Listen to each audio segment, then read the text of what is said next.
Hello friends, ഇന്ന് നമ്മൾ പഠിക്കാൻ പോണത് നമുക്കൊരു ഇംഗ്ലീഷ് സെൻറ്റൻസിൽ എന്താണ് സബ്ജക്റ്റ് എന്ന് പഠിക്കാം. സബ്ജക്റ്റ് എന്ന് പറഞ്ഞിട്ടുണ്ടെങ്കിൽ ഒരു വാചകത്തിൽ അല്ലെങ്കിൽ ഒരു സെൻറ്റൻസിൽ ആരെ പറ്റിയാണോ അല്ലെങ്കിൽ എന്തിനെ പറ്റിയാണോ പറയുന്നത് അതാണ് സബ്ജക്റ്റ്. നമുക്കിവിടെ എക്സാമ്പിൾ നോക്കാം. Children play cricket in the evening. ഇവിടെ ആരെ പറ്റിയാണ് പറയുന്നത്?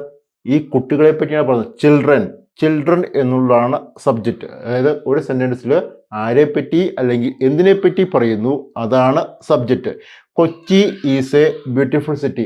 എന്തിനെ പറ്റി പറയുന്നത്? കൊച്ചിയെ പറ്റിയാണ് പറയുന്നത്. അപ്പോൾ കൊച്ചിയാണ് ഇവിടുത്തെ subject. Kochi is a beautiful city. ഇതിനോടൊപ്പം തന്നെ ചില കുട്ടികൾ വരുത്തുന്ന മിസ്റ്റേക്ക്, അല്ലെങ്കിൽ ചില സ്റ്റുഡൻസ് വരുത്തുന്ന മിസ്റ്റേക്ക് ഞാൻ പറഞ്ഞുതരാം. ചിൽഡ്രൻ എന്ന് പറയുമ്പോൾ ഓൾറെഡി പ്ലൂറലാണ്. ചിലർ എഴുതി വയ്ക്കുന്നത് ചിൽഡ്രൻസ് എന്ന് എഴുതി വയ്ക്കും. ചിൽഡ്രൻസ് എന്ന് പറയില്ല. ചൈൽഡാണ് സിംഗുലർ, അതിൻ്റെ പ്ലൂറലാണ് children play cricket in the evening. അപ്പോൾ ഇൻ ദ ഈവനിങ് അല്ലെങ്കിൽ ഇൻ ദ മോർണിംഗ്, ഇന്താണ് വരിക. ഇൻ ദ ഈവനിങ് അല്ലെങ്കിൽ ഇൻ ദ മോർണിംഗ് പറയുമ്പോൾ ഇൻ ദ മോർണിംഗ് വരും. ഇനി അടുത്ത മിസ്റ്റേക്ക് ഞാൻ പറഞ്ഞുതരാം. Kochi is a beautiful city. ചില സ്റ്റുഡൻസ് വരുന്ന മിസ്റ്റേക്കാണ് കൊച്ചിയുടെ കെ സ്മോളായി പോകും. അതായത് സ്ഥലത്തെപ്പറ്റി പറയുമ്പോൾ, സ്ഥലത്തിൻ്റെ പേര് പറയുമ്പോൾ ഫസ്റ്റ് ലെറ്റർ എന്തായിരിക്കണം? ക്യാപിറ്റൽ ആയിരിക്കണം.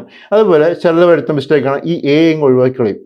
എ തീർച്ചയായിട്ടും ഇടണം. അപ്പോൾ Kochi is a beautiful city. അപ്പോൾ ഞങ്ങളുടെ വീഡിയോ ഇഷ്ടപ്പെട്ടെന്ന് കരുതുന്നു. ഇഷ്ടപ്പെട്ടെങ്കിൽ ഒന്ന് ലൈക്ക് ചെയ്യുക. അപ്പോൾ ഞങ്ങളുടെ ചാനൽ ഇതുവരെയായിട്ട് സബ്സ്ക്രൈബ് ചെയ്തിട്ടില്ലെങ്കിൽ തീർച്ചയായിട്ടും ഒന്ന് സബ്സ്ക്രൈബ് ചെയ്യണം കേട്ടോ. നെക്സ്റ്റ് വീഡിയോ കാണാം. Bye bye.